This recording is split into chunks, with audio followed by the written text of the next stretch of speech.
ನಮಸ್ಕಾರ ಎಲ್ಲರಿಗೂ ಹೆಂಗಿದ್ದೀರಾ? ನಾನಿವತ್ತು ನಿಮಗೆ ಸಜ್ಜೆ ರೊಟ್ಟಿಯನ್ನು ಅದರಲ್ಲೂ ಕೂಡ ಖಡಕ್ ಸಜ್ಜೆ ರೊಟ್ಟಿ ಅಥವಾ ಕಟಕ್ಲು ರೊಟ್ಟಿ ಅಂತ ಕರಿತೀವಲ್ಲ, ಅದನ್ನು ಹೇಗೆ ಮಾಡೋದು ಅಂತೇಳಿ ತೋರಿಸ್ತೀನಿ.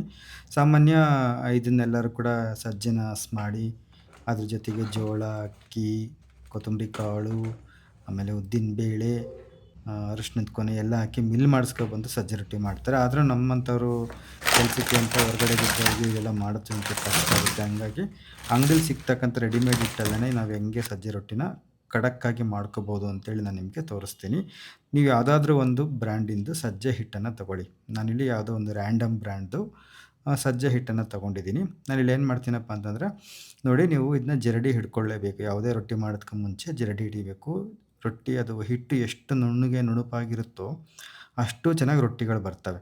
ನೋಡಿ ಇಲ್ಲಿ ಇದು ಕೂಡ ಸಣ್ಣ ಕಣ್ಣಿನ ಸಾರಣೆನೇ, ಆದರೂ ಕೂಡ ಇದನ್ನು ಜರಡಿ ಹಿಡಿಬೇಕಾರೆ ಎಷ್ಟು ಉಬ್ಬಲು ಬಂದೈತೆ ನೋಡ್ರಿ ಅಂತ. ನೋಡಿರಿ ಇಷ್ಟೊಂದು ಉಬ್ಬಲೈತೆ ಇದು, ಆಯಿತಾ? ಇಷ್ಟೊಂದು ಉಬ್ಬಲು ನಾವು ನೇರವಾಗಿ ರೊಟ್ಟಿಗೆ ಮಾಡ್ಕೊಳಕ್ಕೆ ಹೋದ್ವಿ ಅಂತಂದರೆ ರೊಟ್ಟಿಗಳು ಚೆನ್ನಾಗಿ ಬರೋದಿಲ್ಲ. ಆಮೇಲೆ ನೋಡಿರಿ ಇದು ಅದಕ್ಕಿಂತ ಒಂಚೂರು ಸಣ್ಣ ಕಣ್ಣಿನ ಜರಡಿ. ನಾನೇನು ಮಾಡ್ತಿದ್ದೀನಿ ಅಂದರೆ ಇದರಲ್ಲೂ ಒಂದು ಸತಿ ಅದೇ ಹಿಟ್ಟನ್ನು ಇನ್ನೊಂದು ಸತಿ ನಾನು ಸಾರು ಮಾಡ್ತೀನಿ, ಅಂದರೆ ಜರಡಿ ಹಿಡಿತೀನಿ ನೋಡಿರಿ. ಮತ್ತು ಅದರಲ್ಲಿ ಇನ್ನೂ ಅಷ್ಟು ನುಚ್ಚು ಬಂದು ಕುಂತೈತೆ ನೋಡಿರಿ. ಹಂಗಾಗಿ ರೊಟ್ಟಿ ಮಾಡೋದಕ್ಕೆ ಮುಂಚೆ ನೀವು ಈ ಥರ ಒಂದು ಸಣ್ಣ ಕಣ್ಣಿಂದು ಸಾರಣೆ ಅಥವಾ ಜರಡಿನಲ್ಲಿ ಹಿಟ್ಟನ್ನು ನೀವು ಸಾರನಾಡಬೇಕು, ಆಯಿತಾ? ನಾನಿವಾಗ ದೊಡ್ಡದು ಸಾರಣೆಯಲ್ಲಿ ಸಾರನಾಡ್ಬಿಟ್ಟು ಈಗ ಮತ್ತೆ ಸಣ್ಣದರಲ್ಲಿ ಸಾರನಾಡ್ತಾಯಿದ್ದೀನಿ. ಯಾಕಂದರೆ ಸದ್ಯಕ್ಕೆ ಅದೇ ಇರೋದು. ಸಣ್ಣ ಕಣ್ಣಿನ ಸಾರಣೆ ಇರಲಿಲ್ಲ ಅದಕ್ಕಿಂತ ಇದ್ರದ್ದು ಸಣ್ಣ ಕಣ್ಣಿಂದು, ಹಾಗಾಗಿ ಇದರಲ್ಲೇ ನಾನು ಸಾರನಾಡ್ತಾಯಿದ್ದೀನಿ. ಮತ್ತು ನೋಡಿರಿ ಏನಪ್ಪ ಅಂತಂದರೆ ನೀವು ಹಿಟ್ಟಿದು ತುಂಬ ಫ್ರೆಶ್ ಆಗಿರಬೇಕು, ಗೊತ್ತಾಯ್ತಾ? ನಾನಿಲ್ಲಿ ನೋಡೋಣ ಇದು ಫುಲ್ ಸಾರನಾಡಿರೋ ಹಿಟ್ಟು ಎಷ್ಟು ಬಂದೈತೆ ಅಂತಂದರೆ, ಈ ಒಂದು ಕಪ್ಪಲ್ಲಿ ಒಂದು 3 ಕಪ್ಪು, 1 ಚಮಚ ಕಡಿಮೆ 3 ಕಪ್ಪು ಸಜ್ಜೆ ಹಿಟ್ಟು ಬಂದೈತೆ. ಇದು ಬರೀ ಸಜ್ಜೆ ಹಿಟ್ಟು, ಆಯಿತಾ? ನಾನು ಇದನ್ನು ನಿಮ್ಗೆ ಅಳತೆ ಗೊತ್ತಾಗಲಿ ಅಂತೇಳಿ ತೋರಿಸಿದ್ದೀನಿ. 3 ಕಪ್ಪು ಸಜ್ಜೆ ಹಿಟ್ಟು ಬಂತು. ಅದಕ್ಕೆ ನಾನಿಲ್ಲಿ ಏನು ಮಾಡ್ತಾಯಿದ್ದೀನಪ್ಪ ಅಂತಂದರೆ, ಒಂದು 3/4 ಕಪ್ನಷ್ಟು ಜೋಳದ ಹಿಟ್ಟು ತಗೊಂಡಿದ್ದೀನಿ, ಅದಕ್ಕೇ ಸೇರಿಸ್ತಾ ಇದ್ದೀನಿ. ಸಾರನಾಡಿದ್ದೀನಲ್ವ ಸಜ್ಜೆ ಹಿಟ್ಟು, ಅದಕ್ಕಿಂತ ಒಂದು 3/4 ಕಪ್ಪಷ್ಟು ಜೋಳದ ಹಿಟ್ಟು ತೊಗೊಂಡು ಅದನ್ನು ಕೂಡ ಈ ಸಣ್ಣ ಕಣ್ಣಿಂದ ಜರಡಿನಲ್ಲಿ ಸಾರನಾಡಬೇಕಂದ್ರೆ ಜರಡಿ ಹಿಡಿಬೇಕು, ಗೊತ್ತಾಯ್ತಾ? ಅದರಲ್ಲೂ ಕೂಡ ನೋಡಿ ನುಚ್ಚಿದ್ದೇ ಇರುತ್ತೆ. ಆಮೇಲೆ ಒಂದು ಅರ್ಧ ಕಪ್ನಷ್ಟು ಅಕ್ಕಿ ಹಿಟ್ಟನ್ನು ತಗೋತಾ ಇದ್ದೀನಿ. ಅಕ್ಕಿ ಹಿಟ್ಟು ಸಾಮಾನ್ಯ ನುಣ್ಣಗೆ ಇರುತ್ತೆ, ಆದರೂ ಒಂದು ಸತಿ ಏನಾದ್ರು ನೋಡಿ ಅದನ್ನು ಒಂದು ಸತಿ ಹಿಂಗೆ ಜರಡಿ ಹಿಡಿದುಬಿಟ್ಟು ಅದೇ ಹಿಟ್ಟಿಗೆ ತಗೊಳ್ಳಿ. ಈಗ 3 ಕಪ್ ಸಜ್ಜೆ ಹಿಟ್ಟಿಗೆ ಒಂದು 3/4 ಕಪ್ಪಷ್ಟು ಜೋಳದ ಹಿಟ್ಟು ತೊಗೊಂಡಿದ್ದೀನಿ. ಒಂದು ಅರ್ಧ ಕಪ್ನಷ್ಟು ಅಕ್ಕಿ ಹಿಟ್ಟನ್ನು ತೊಗೊಂಡಿದ್ದೀನಿ. ಇದು ಸ್ವಲ್ಪ ಹೆಚ್ಚು ಕಡಿಮೆ ಆದರೂ ನಡೆಯುತ್ತೆ. 1 ಚಮಚದಷ್ಟು ಇಲ್ಲಿ ಧನಿಯಾ ಪುಡಿ ಅಂದರೆ ಕೊತ್ತಂಬರಿ ಕಾಳು ಪುಡಿನ ಸ್ವಲ್ಪ ಹಾಕ್ಕೊತಾ ಇದ್ದೀನಿ ಇಲ್ಲಿ.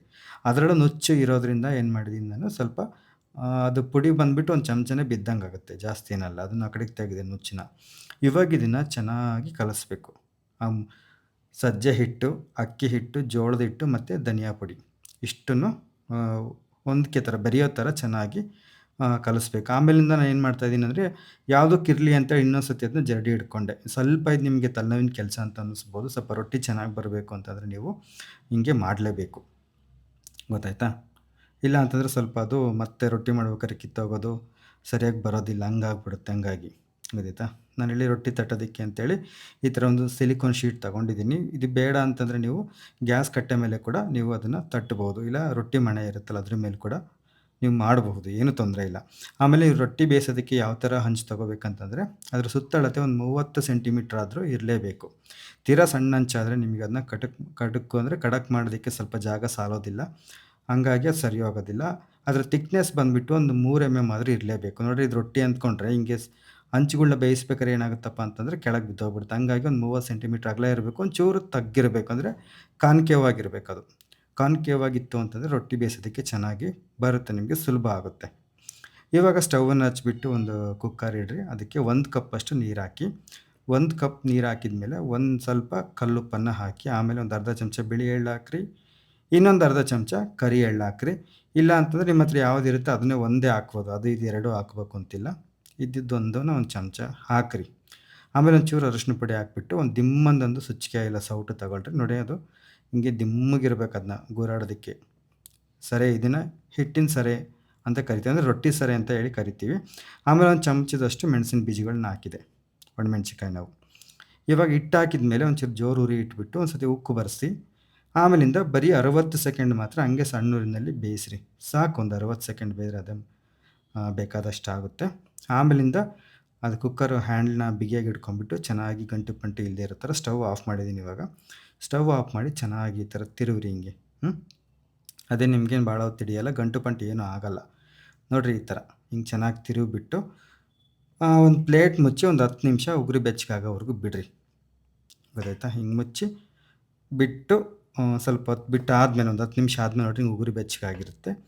ಆಮೇಲೆ ಇದನ್ನು ಗ್ಯಾಸ್ ಕಟ್ಟೆ ಮೇಲಾದರೂ ಹಾಕ್ಕೊಳ್ರಿ. ಈ ಥರ ಒಂದು ಸಿಲಿಕಾನ್ ಶೀಟ್ ಇದೆ, ನಾನು ಅದನ್ನು ತರಿಸಿದ್ದೆ ನೋಡೋಣ ಹೆಂಗಿರುತ್ತೆ ಅಂತೇಳಿ ಅಂತ.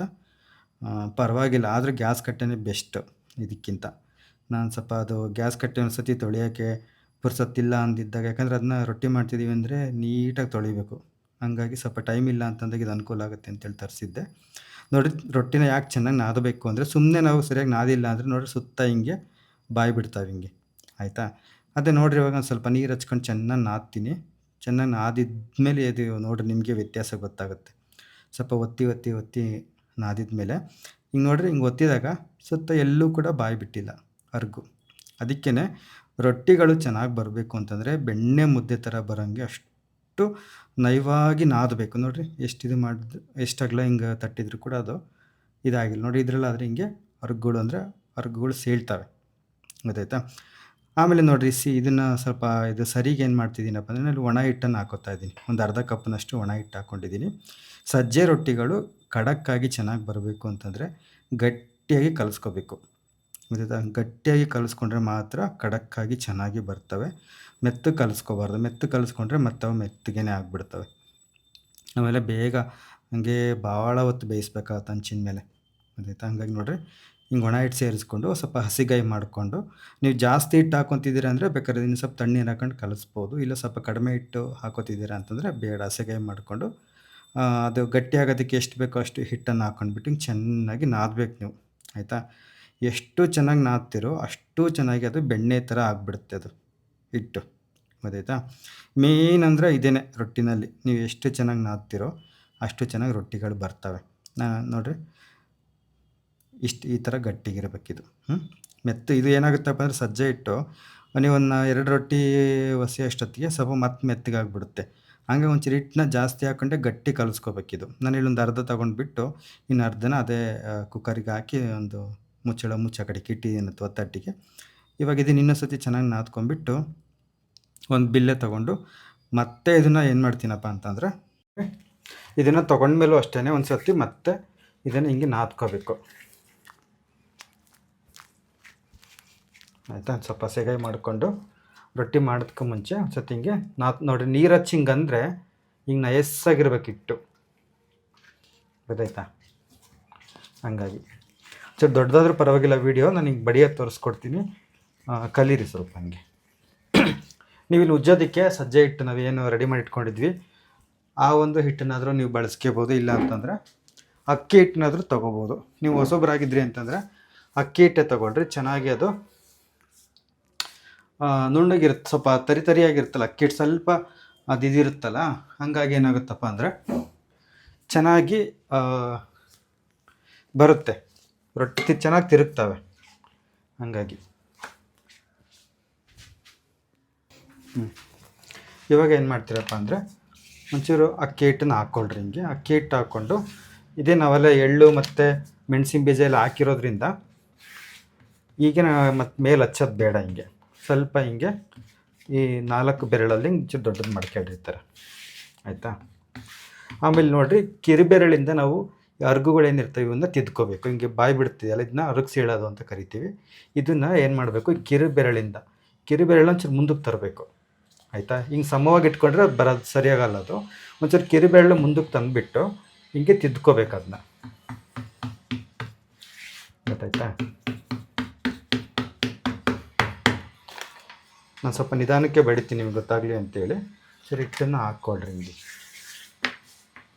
ಅಥವಾ ನೀವು ಬೇಕು ಅಂತಂದರೆ ಇಲ್ಲಿ ಹಿಂಗೆ ಒಂಚೂರು ಹಿಂಗೆ ಅರಗೆ ಕಟ್ಕೋಬೋದು. ಹಿಂಗೆ ಸ್ವಲ್ಪ ಈ ಥರ ಮಾಡ್ಕೊಂಡು ಕಟ್ಬೋದು, ಏನೂ ತೊಂದರೆ ಇಲ್ಲ.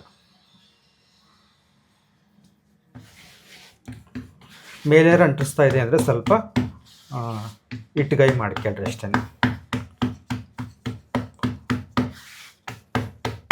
ಹಿಂಗೆ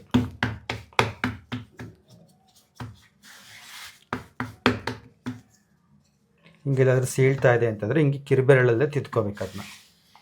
ಗೊತ್ತಾಯ್ತಾ? ಆಮೇಲೆ ಒಂದೇ ಸತಿ 2 ಕೈನಲ್ಲಿ ಬಡಿಯಕ್ಕೆ ಹೋಗಬಾರ್ದು. ಯಾಕಂದರೆ ನಿಮಗೆ ಜಾಗ ಇರೋದಿಲ್ಲ 2 ಕೈನೂ ಇದ್ರ ಮೇಲೆ ಇಡೋದಕ್ಕೆ. ಹಂಗಾಗಿ ಒಂದು ಕೈಯಲ್ಲಿ ಬಡಿದ್ಬಿಟ್ಟು ಒಂಚೂರು ದೊಡ್ಡದಾದ್ಮೇಲೆ 2 ಕೈಗೂ ಹಚ್ಚಬೇಕು. ನಾನಿಲ್ಲಿ ಏನು ಮಾಡ್ತೀನಿ, ಬಡಿಬೇಕಾದ್ರೆ ನೋಡ್ತೀನಿ ಇಲ್ಲಿ ಒತ್ತಡ ಹಾಕ್ಬೇಕು, ಇಲ್ಲಿ ಒತ್ತಡ ಹಾಕ್ಬೇಕು, ಇಲ್ಲಿ ಒತ್ತಡ ಹಾಕ್ಬೇಕು ಅಂತೇಳಿ. ಯಾಕಂದರೆ ಇದು ಸೆನ್ಸ್ ಆಗುತ್ತೆ ನಮ್ಗೆ ಎಲ್ಲಿ ದಪ್ಪ ಇದೆ ಇದು ಅಂತೇಳಿ ಅಂತ. ನೀವು ಅದನ್ನು ಆ ಥರ ಸೆನ್ಸ್ ಮಾಡ್ಕೊಂಬಿಟ್ಟು ಎಲ್ಲಿ ದಪ್ಪ ಇದೆ ಎಲ್ಲಿ ತೆಳ್ಳಗಿದೆ ನೀವು ಅಲ್ಲಿ ಇದ್ರ ಮೇಲೆ ಹಿಂಗೆ ಒತ್ತಬೇಕಾಗತ್ತೆ ಈ ಥರ. ಆಯಿತಾ? ಇದು ಸ್ವಲ್ಪ ಹೆಚ್ಚು ಕಡಿಮೆ ಆದರೂ ಪರವಾಗಿಲ್ಲ, ಸ್ವಲ್ಪ ಕಲಿಯೋವರೆಗೂ ಅಷ್ಟೇ. ಹಿಂಗೆ ಚೆನ್ನಾಗಿ ಎಲ್ಲ ಒತ್ಕೊಬರ್ರಿ ಈ ಥರ ಹಿಂಗೆ. ಆಮೇಲೆ ನೋಡಿರಿ, ಹಿಂಗೆ ಎರಡೂ ಕೈಯಲ್ಲಿ ಸ್ವಲ್ಪ ರೊಟ್ಟಿ ದೊಡ್ಡದಾದ್ಮೇಲೆ ಏನು ಮಾಡಬೇಕಪ್ಪ ಅಂದರೆ ಎರಡೂ ಕೈನಲ್ಲಿ ಬಡಿಬೋದು ನೀವು. ಇಲ್ಲಿ ಏನು ಮಾಡ್ತಪ್ಪ ಅಂದರೆ ಈ ಒಂದು ಕೈ ಏನಿದೆ ಇದು ತಿರುಗ್ಸೋದಕ್ಕೆ ಸಹಾಯ ಮಾಡುತ್ತೆ. 1 2 1 2 1 2 ಈ ಥರ. ಇದೇನು ಮಾಡುತ್ತೆ, ಎಲ್ಲಿ ದಪ್ಪ ಇದೆ ಎಲ್ಲಿ ಸಣ್ಣ ಇದೆ ಎಲ್ಲಿ ಒತ್ತಡ ಹಾಕ್ಬೇಕು, ಇಲ್ಲಿ ಹಾಕಬೇಕು ಇಲ್ಲಿ ಹಾಕಬೇಕು ನೋಡ್ರಿ ನನಗೆ ಕೈ ಇಲ್ಲಿ ಬೆರಳಿಟ್ಟಾಗ ಇಲ್ಲಿ ದಪ್ಪ ಇದೆ ಅಂದರೆ ಇಲ್ಲಿ ಒತ್ತುತ್ತೀನಿ, ಇಲ್ಲಿ ದಪ್ಪ ಇದೆ ಅಂದರೆ ಇಲ್ಲಿ ಒತ್ತುತ್ತೀನಿ, ಇಲ್ಲಿ ದಪ್ಪ ಇದೆ ಅಂದರೆ ಇಲ್ಲಿ ಒತ್ತುತ್ತೀನಿ. ಇದು ನಮಗೆ ಬಿಟ್ಟಿರೋದು, ನಮ್ದು ಒಂದು ಏನು ಸೆನ್ಸ್ ಅಂತ ಹೇಳ್ತೀವಲ್ವ, ಅದಕ್ಕೆ ಬಿಟ್ಟಿರೋದು ಇದು. ಆಯಿತಾ? ಆಮೇಲೆ ಏನು ಮಾಡಬೇಕು, ಈ ಥರ ಹಿಂಗೆ ಬಡ್ಕೊಬರ್ಬೇಕು ಹಿಂಗೆ.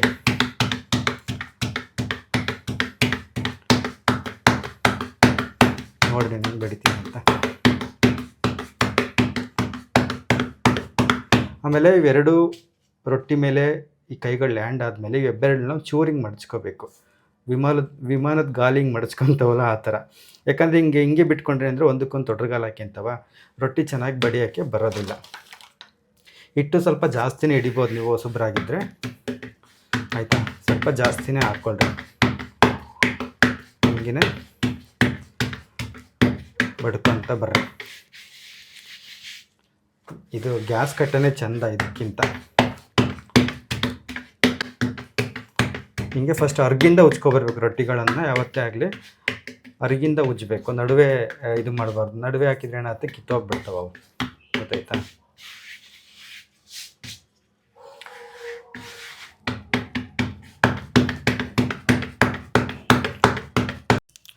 ನೋಡಿರಿ, ನಾನೇನು ಹೇಳ್ಕೊಟ್ಟೆ ಅದೇ ಥರ ನೀವು ಬಡಿತಾ ಬಂದ್ರಿ ಅಂತಂದರೆ ರೊಟ್ಟಿ ಚೆನ್ನಾಗಿ ಅಗಲ ಆಗ್ತಾ ಹೋಗುತ್ತೆ. ಸ್ವಲ್ಪ ಇದು ಸಜ್ಜೆ ಹಿಟ್ಟನ್ನ ಗಟ್ಟಿಯಾಗಿ ಕಲಿಸ್ಕೊಂಡಿರ್ತೀವಲ್ಲ, ಹಂಗಾಗಿ ಸ್ವಲ್ಪ ಜೋರಾಗೆ ಒತ್ತಬೇಕಾಗತ್ತೆ. ತುಂಬ ಮೆತ್ತಗೆ ಕಲಿಸ್ಕೊಂಡ್ರಿ ಅಂತಂದರೆ ಕೈಗೆ ಅಂಟುತ್ತೆ ಮತ್ತು ಸರಿಯಾಗಿ ತಿರುಗೋದಿಲ್ಲ. ಆಮೇಲೆ ಅದು ಬಡ್ದಾಗ ಏನಾಗುತ್ತೆ, ಕೈಗೆ ಅಂಟ್ಕೊಂಡು ಸಜ್ಜೆ ರೊಟ್ಟಿ ಕಿತ್ತೋಗ್ತವೆ. ಹಂಗಾಗಿ ಸಜ್ಜೆ ರೊಟ್ಟಿನ ಸ್ವಲ್ಪ ಗಟ್ಟಿಯಾಗಿ ಕಲಿಸ್ಕೋಬೇಕು. ಆಯಿತಾ? ಹಿಂಗೆ ಚೆನ್ನಾಗಿ ಬಡಿತಾ ಬರಬೇಕು ಸುತ್ತಲೂ. ಗೊತ್ತಾಯ್ತಾ? ಆಮೇಲೆ ಇದೇ ಕೈ ತಿರುಗಿಸ್ಬೇಕು, ಇದೇ ಕೈ ಬಡಿಬೇಕು ಅಂತ ಹೇಳಿ ಏನೂ ರೂಲ್ಸ್ ಇಲ್ಲ. ನಿಮ್ಮ ಕೈ ಯಾವ್ದು ಪಳಗಿರುತ್ತೆ, ಕೆಲವರಿಗೆ ಎಡಗೈ ಪಳಗಿರುತ್ತೆ, ಕೆಲವರಿಗೆ ಬಲಗೈ ಪಳಗಿರುತ್ತೆ ತಿರುಗ್ಸೋದಕ್ಕೆ. ನಿಮ್ಗೆ ಯಾವುದು ಸಜ್ಜಾಗಿರುತ್ತೆ ನೀವು ಆ ಕೈಯನ್ನು ನೀವು ಬಳಸ್ಕೋಬೋದು, ಏನೂ ತೊಂದರೆ ಇಲ್ಲ. ಆಮೇಲೆ ತೆಗೆದುಬಿಟ್ಟು ಹಂಚಿನ ಮೇಲೆ ಹಾಕಿದ ಮೇಲೆ ಒಂದು ಒಣ ಬಟ್ಟೆ ತೊಗೊಂಡು ಈ ಥರ ಹಿಟ್ಟನ್ನು ಈ ಕಡೆ ತೆಗಿಬೋದು. ಹಿಂಗೆ ಒರೆಸಿದ್ರಿ ಅಂತಂದರೆ ಕೆಳಗೆ ಬೀಳುತ್ತೆ. ನೀವು ಸಜ್ಜೆ ರೊಟ್ಟಿನ ಮೆತ್ತಗೆ ಮಾಡ್ಕೊತಿದ್ದೀರಾ ಅಂತಂದರೆ ಜಾಸ್ತಿ ನೀರು ಹಚ್ಚಬೇಕಾಗುತ್ತೆ. ಆಮೇಲೆ ಹೈ ಫ್ಲೇಮಲ್ಲಿ ಬೇಯಿಸ್ಬೇಕಾಗುತ್ತೆ ಮೆತ್ತಗೆ ಮಾಡ್ಕೋಬೇಕು ಅಂತಂದರೆ. ಇಲ್ಲ ನಮಗೆ ಖಡಕ್ ಬೇಕು ಅನ್ನೋದಾಗಿದ್ದರೆ ನೀವೇನು ಮಾಡಬೇಕಪ್ಪ ಅಂತಂದರೆ ಸ್ವಲ್ಪ ಕಡಿಮೆ ನೀರು ಹಚ್ಬಿಟ್ಟು ಸ್ವಲ್ಪ ಸಣ್ಣೂರಿಗೆ ಚೂರು ಜಾಸ್ತಿ ಉರಿ ಇಟ್ಟು ಬೇಯಿಸ್ಬೇಕಾಗುತ್ತೆ. ಆಮೇಲೆ ಮೊದಲನೇ ರೊಟ್ಟಿ ಸ್ವಲ್ಪ ನಿಮಗೆ ಹತ್ತಿತ್ತಾಗ್ಬೋದು, ಅಷ್ಟು ಚೆನ್ನಾಗಿ ಬರೋದಿಲ್ಲ. 2 3ನೇ ರೊಟ್ಟಿಯಿಂದ ಚೆನ್ನಾಗಿ ಕೈ ಕುಂತಿರುತ್ತೆ, ಹಂಚು ಹದವಾಗಿ ಕಾದಿರುತ್ತೆ. ಆವಾಗ ರೊಟ್ಟಿಗಳು ಸಲೀಸಾಗಿ ಭಾಳ ಚೆನ್ನಾಗಿ ಬರ್ತವೆ. ಈ ಒಂದು ರೊಟ್ಟಿ ಚೆನ್ನಾಗಿ ಬರಬೇಕು ಅಂತಂದರೆ ಹಂಚು ಚೆನ್ನಾಗಿ ಕಾದಿರಬೇಕು. ಗೊತ್ತಾಯ್ತಾ? ಇದಕ್ಕೆ ಕಬ್ಬಿಣದ ಹಂಚೆ ಬೆಸ್ಟ್ ಅಂತಂದರೆ ಕಬ್ಬಿಣದ ಹಂಚು. ಎರ್ಕದ ಹಂಚುಗಳು ಅಷ್ಟು ಚೆನ್ನಾಗಿರೋದಿಲ್ಲ.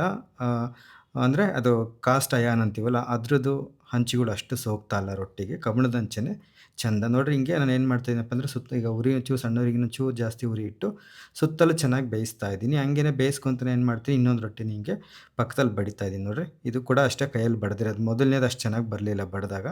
ಈಗ 2ನೇ ರೊಟ್ಟಿ ನೋಡಿರಿ ಎಂಥ ಚೆನ್ನಾಗಿ ಬಂತು. ಸ್ವಲ್ಪ ಹಂಗೆ ಅದು ಕೈ ಕೂರಬೇಕದು. ಮಣೆಗೆ ಮಣೆ ಆಗ್ಬೋದು, ಇಲ್ಲ ಕಲ್ಲಾಗ್ಬೋದು. ಸ್ವಲ್ಪ 1 2 ರೊಟ್ಟಿಗೆ ಚೆನ್ನಾಗಿ ಕೂತಾಗ ಏನಾಗುತ್ತಪ್ಪ ಅಂದರೆ ಭಾಳ ಸುಲಭವಾಗಿ ಭಾಳ ಚೆನ್ನಾಗಿ ಬಡಿಬೋದು. ಈ ರೊಟ್ಟಿಗಳು ಬಡಿದು ಮಾಡಿದ್ರೇ ಚೆಂದ.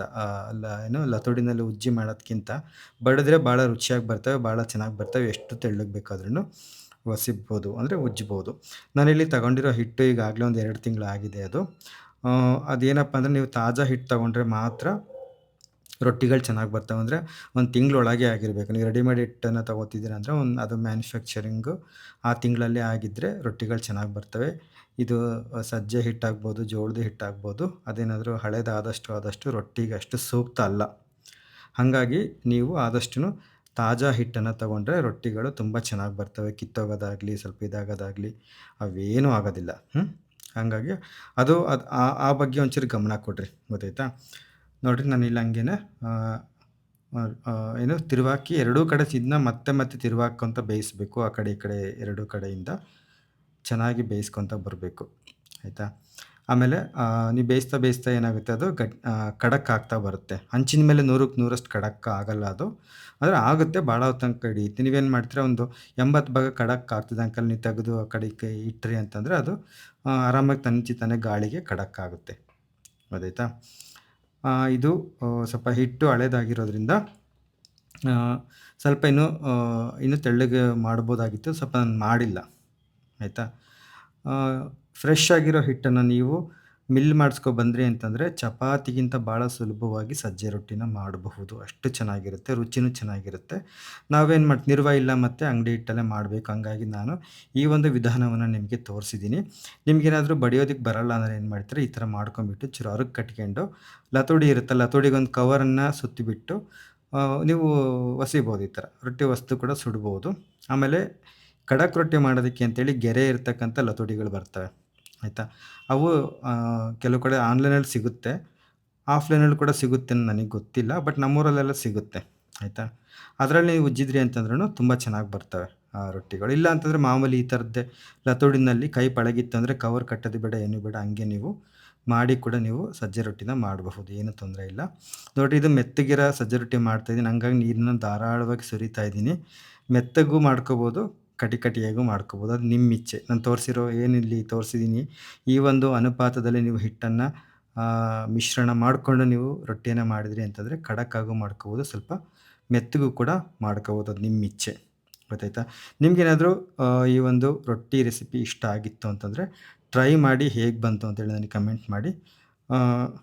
ಏನಪ್ಪ ಅಂತಂದರೆ ಮಾಡೋದಕ್ಕೂ ಮುಂಚೆ ಯಾವುದೇ ಗುಮಾನಿ ಇಟ್ಕೊಂಡು ಮಾಡೋಕ್ಕೆ ಹೋಗ್ಬೇಡಿ, ಸರಿ ಬರುತ್ತಾ, ಕೆಟ್ಟೋಗ್ಬಿಟ್ರೆ ಹೆಂಗೆ ಅಂತೇಳಿ ಅಂತ. ಇದು ಕೆಟ್ಟೋಗೋದಕ್ಕೆ ಸಾಧ್ಯ ಇಲ್ಲ. ಒಂದು ಪಕ್ಷ ಹಿಂಗಾಡಿ ಏನಾರು ಕೆಟ್ಟೋಯ್ತು ಅಂತಂದರೆ ಏನು ತಲೆ ಕೆಡ್ಸ್ಕೊಳ್ಳೋಕೆ ಹೋಗಬೇಡಿ. ಇದೇ ಸಜ್ಜೆ ಹಿಟ್ಟನ್ನು ಸ್ವಲ್ಪ ಕಡುಬು ಥರ ಮಾಡಿಬಿಟ್ಟು ಹಿಂಗೆ ತಟ್ಟಿ ನೀವು ಹಬೆಯಲ್ಲಿ ಬೇಯಿಸಿದ್ರಿ ಅಂತಂದರೆ ಸಜ್ಜೆ ಕಡುಬಾಗುತ್ತೆ. ತುಂಬ ರುಚಿಯಾಗಿರುತ್ತೆ ತುಪ್ಪದ ಜೊತೆ ತಿನ್ನೋದಕ್ಕೆ. ಹಾಗಾಗಿ ಇದರಲ್ಲಿ ವೇಸ್ಟ್ ಆಗೋಂಥದ್ದು ಏನೂ ಇಲ್ಲ. ನೀವು ಆರಾಮಾಗಿ ಧೈರ್ಯವಾಗಿ ಮಾಡಿ. ಅದೇ ಹೇಳಿದ್ನಲ್ಲ, ಹಂಗೊಂದು ಪಕ್ಷ ಹಂಗಾಯಿತು ಅಂತಂದರೆ ಸಜ್ಜೆ ಕಡುಬು ಮಾಡ್ಕೊಂಡು ತಿನ್ನಿ ಅಷ್ಟೇ. ಸ್ವಲ್ಪ ಇದು ನೋಡಿ ಮೆತ್ತಗೆ, ಸ್ವಲ್ಪ ಮೆತ್ತಗೆ ಬೇಕಂದರೆ ಸ್ವಲ್ಪ ದಪ್ಪ ಉಜ್ಕೋಬೇಕು.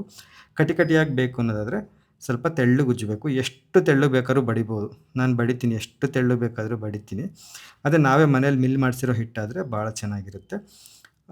ಅದು ಸಿಕ್ಕಿಲ್ಲ ಅಂತಂದರೆ ನೀವು ಈ ಥರ ಏನು ಮಾಡ್ತೀರಪ್ಪ ಅಂತಂದರೆ ಅಂಗಡಿ ಹಿಟ್ಟಲ್ಲದೇ ಈ ಥರ ನಾನು ತೋರಿಸಿರೋ ಮೆಥಡಲ್ಲಿ ಮಾಡಿ ನೋಡಿರಿ. ಭಾಳ ಅಂತಂದರೆ ಭಾಳ ಚೆನ್ನಾಗಿ ಬರ್ತವೆ ಸಜ್ಜೆ ರೊಟ್ಟಿಗಳು. ಗೊತ್ತಾಯ್ತಾ? ಹಾಗಾಗಿ ತೋರಿಸೋಣ ಅಂತ ಬಂದೆ. ನಾನು ಸಾಮಾನ್ಯ ಹಿಂಗೆ ಮಾಡ್ಕೋತೀನಿ. ಸಜ್ಜೆ ಎಲ್ಲ ತಂದು ಮಾಡಿ ಮಾಡ್ಕೊಳ್ಳೋಕ್ಕೆ ಸ್ವಲ್ಪ ಕಷ್ಟ. ಹಾಗಾಗಿ ಅದು ಅಂದರೆ ಮಾಡ್ಬೋದು, ಅದೇನಂತ ಇದೇನಲ್ಲ. ಆದರೆ ಖರ್ಚು ಮಾಡೋಕ್ಕಾಗಲ್ಲ ಹಿಟ್ಟು. ಈಗೇನು ಒಂದು 100 ಗ್ರಾಮ್ ತೊಗೊಂಡೋಗಿ ಒಂದು 1/4 ಕೆಜಿ ಸಜ್ಜೆ ತೊಗೊಂಡೋಗಿ ಹಿಟ್ಟು ಮಾಡಿಕೊಡ್ರಿ ಅಂದ್ರೆ ಮಾಡಿಕೊಡ್ತಾರಾ? ಇಲ್ಲ. ಮಾಡಿಸಿದ್ರೆ ಒಂದು 2 ಕೆಜಿ ಅಂತ ಮಾಡಿಸ್ಬೇಕು.